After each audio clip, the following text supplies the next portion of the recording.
হাই everyone, আজি এটা নতুন ৰেচিপি লৈ আপোনালোকৰ মাজলৈ আহি গ'লোঁ। আজিৰ ৰেচিপিটো আছিলে মিল্ক কেক, যিটো মই সহজতে বনাই আপোনালোকক দেখুৱাবলৈ চেষ্টা কৰিম। এয়া চাওক, আপোনালোকে যদি কিবা বুজি নাপায় ভিডিঅ'টোত মোক কমেণ্ট কৰিব, মই আপোনালোকক ৰিপ্লাই দিবলৈ চেষ্টা কৰিম। এতিয়া মই কেকটো বনাবৰ কাৰণে 4টা কণী ভাঙি ল'লোঁ। কেকটো যিহেতু এগ কেক আছিলে, এগলেছ কেক নহয়। এতিয়া ইয়াত মই দিলোঁ চেনিখিনি, যিহেতু মই আগতীয়াকৈ গুড়ি কৰি ৰাখিছিলোঁ, গতিকে ডাঙৰ কাপেৰে একাপতকৈ মই অলপমান কমাই দিছোঁ। এতিয়া মই যিটো সৰু কাপ, হাফ কাপ মেজাৰমেণ্টৰ কাপৰ, তাৰ মই 1 কাপ সম্পূৰ্ণকৈ ৰিফাইন দি দিলোঁ।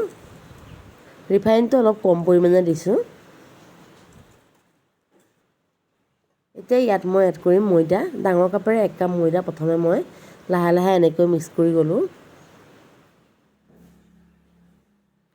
মন কৰিব, একেকোবে গোটেইখিনি ময়দা দি ফিটি নিদিব, কাৰণ নহ'লে কেকটো অলপমান লাম্পছ পৰিব পাৰে। ইয়াত মই এতিয়া এড কৰিম বেকিং পাউডাৰ। বেকিং পাউডাৰখিনি ডাইৰেক্ট যিটো কেকৰ বেটাৰ তাতে দি নিদিব। এনেকৈ যিখিনি ময়দা বাকী থাকে, এনেকৈ লাহে লাহে মিক্স কৰি কৰি দি দিব। তেতিয়া কেকৰ বেটাৰটো বহুত ভাল হয় আৰু ফ্লাফি হয়। এতিয়া এইখিনি মই ভালদৰে মিক্স কৰি ল'লোঁ। ইয়াত মই আৰু অলপ ময়দা এড কৰিম।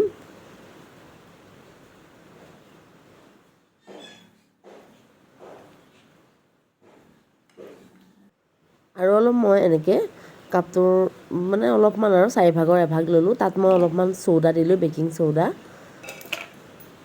দি এতিয়া এইখিনি ইয়াতে এড কৰি মিক্স কৰি দিম। অলপমান লগতে মই অকণমান খোৱা নিমখ দিছিলোঁ, যিহেতু টেষ্টটো বেলেঞ্চ হ'বৰ কাৰণে।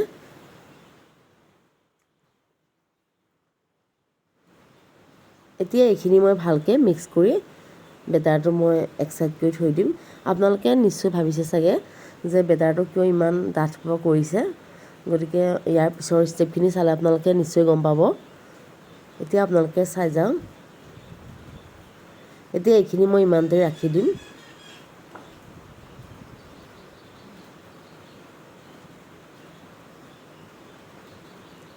যিহেতু মিল্ক কেক, গতিকে ইয়াত গাখীৰ এড কৰিবই লাগিব। এতিয়া মই গাখীৰখিনি অকণমান গৰম হ'বৰ কাৰণে ৰাখি দিলোঁ। গাখীৰখিনি যেতিয়া অলপ গৰমটো হ'ল, এতিয়া মই বাটাৰখিনি ইয়াত বাটাৰ দিছিলোঁ মই 1 টেবুল স্পুন। আপোনালোকে যদি ইয়াৰ ঠাইত ঘিউ ব্যৱহাৰ কৰে দিব পাৰিব।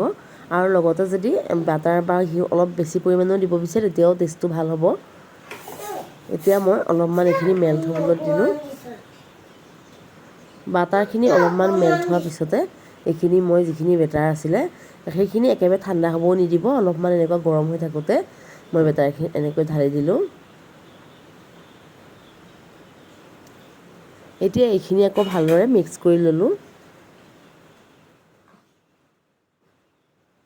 এইখিনি মিক্স কৰোঁতে চাব, লাহে লাহে কৰিব, নহ'লে যদি আপোনালোকে বহুত বেছি ফিটি দিয়ে, বেকিং পাউডাৰ বেকিং চ'ডাৰ যিটো ৰিয়েকশ্যন, সেইটো নাইকিয়া হৈ যায়। বহুতে কমপ্লেইন কৰে যে কেকবোৰ কিয় উঠি আকৌ বহি যায়, প্ৰথমতে ফুলি যায় কিন্তু পিছত বহি যায়। কাৰণটো এইবোৰে যে বেকিং পাউডাৰ বেকিং চ'ডা দিয়াৰ পাছত বহুত বেছি যদি আপুনি ফিটি থাকে, তেতিয়াহ'লে কেকবোৰ সদায় বহি যায়। আৰু যদি কেকটো এনেকৈ ভালকৈ লাহে লাহে ফিটি নলয়, তেতিয়াও কিন্তু ভিতৰত অলপ ফুটা ফুটা যেন দেখা যায়।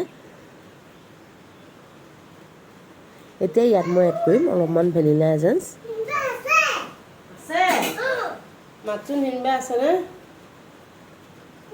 আপোনালোকে ইয়াৰ ঠাইত বেলেগ ফ্লেভাৰো এড কৰিব পাৰিব।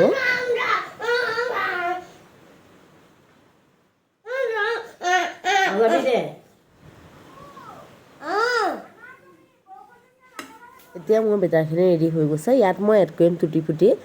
ইয়াৰ ঠাইত আপোনালোকে বেলেগ ড্ৰাই ফ্ৰুটছো এড কৰিব পাৰে। যিয়ে এড কৰে অলপমান এনেকৈ ময়দা ডাষ্টিং কৰি ল'ব, নহ'লে যি ড্ৰাই ফ্ৰুটছ এড কৰে তলত বহি যাব। সেইবাবে এনেকৈ এড কৰিলে গোটেই কেকটোতে মিক্স কৰি ল'ব।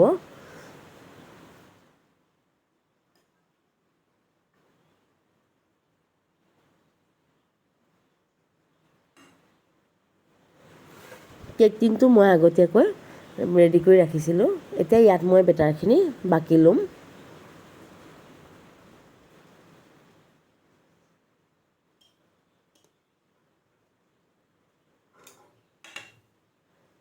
আৰু অলপমান মই কেক টিনটো এনেকৈ টেপ কৰি দিলোঁ। আপোনালোকে এটা কথা মন কৰিছেনে, মই ইয়াত ড্ৰাই ফ্ৰুইটছ এড কৰা নাই। ড্ৰাই ফ্ৰুইটছটো কি কৰিম, মই অলপমান যেতিয়া আধা হ'ব তাৰপিছত মই এনেকৈ ড্ৰাই ফ্ৰুইটছটো ওপৰত এড কৰি দিওঁ, তেতিয়া ড্ৰাই ফ্ৰুইটছখিনি ওপৰত ভালকৈ দেখা যায়, নহ'লে তলত বহি যায়। এতিয়া মোৰ এইটো ভালকৈ বেক হৈ গৈছে। 180 ডিগ্ৰীত মই 35 মিনিটৰ কাৰণে বেক কৰি ল'লোঁ। আপোনালোকে যদি OTG বা বেলেগ অভেন নাইবা মাইক্ৰ'অভেন নহ'লে গেছতো বেক কৰিব পাৰিব। এতিয়া মোৰ কেকটো চাওক আপোনালোকে কিমান ছফ্ট হৈছে। এনেকুৱা এটা ৰেচিপি যদি আপোনালোকে ট্ৰাই কৰি চাব বিচাৰে চাব, আৰু লগতে মোৰ ভিডিঅ'টো যদি কিবা হেল্পফুল বুলি ভাবে লাইক কমেণ্ট আৰু শ্বেয়াৰ কৰিব, আৰু লগতে মোৰ চেনেলটো ফ'ল' কৰিব নাপাহৰিব। মোৰ যিহেতু হোম বেকাৰ হয়, এয়া চাওক মই আৰু বেলেগ ফ্ৰুইটছ কেক আৰু এগলেছ কেক আৰু বহুতো কেক ইয়াত তোলা হৈ আছে। বহুতো অৰ্ডাৰ আছিলে, সেইবাবে আপোনালোকক অলপমান দেখুৱাই দিলোঁ। আজিলৈ ইমানে আছিলে। নতুন এটা ভিডিঅ'ত পুনৰবাৰ লগ পাম বুলি আশাৰে বাই।